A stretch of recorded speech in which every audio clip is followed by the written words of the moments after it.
Academics కి పెద్దపీట వేస్తూనే కో కరిక్యులర్ యాక్టివిటీస్ కూడా నిర్వహిస్తూ ఉన్నారండి. స్టూడెంట్స్ చాలా ఇంట్రెస్ట్ చూపిస్తున్నారు. వీళ్ళకి వివిధ రకాలుగా క్లబ్స్ అని ఏర్పాటు చేశారు. వాళ్ళు ఇంకొంతమందిని గైడ్ చేస్తూ ఉంటారు, ఇంకొంతమందిని ఎంకరేజ్ చేస్తూ ఉన్నారు. వాళ్ళు కూడా ఎంతో కొంత బెనిఫిట్ పొందుతున్నారని చెప్తున్నారు.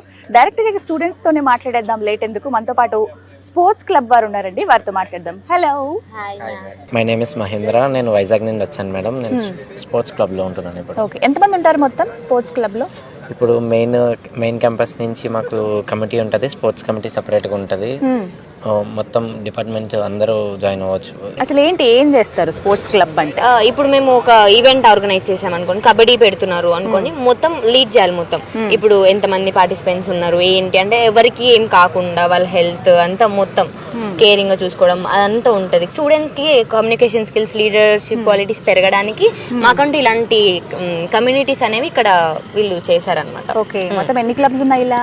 చాలా 34-45 దాకా ఉన్నాయి. ఇక్కడ నుంచి స్టేట్స్ ఆడాము, మేము డిస్ట్రిక్ట్స్ ఆడాము.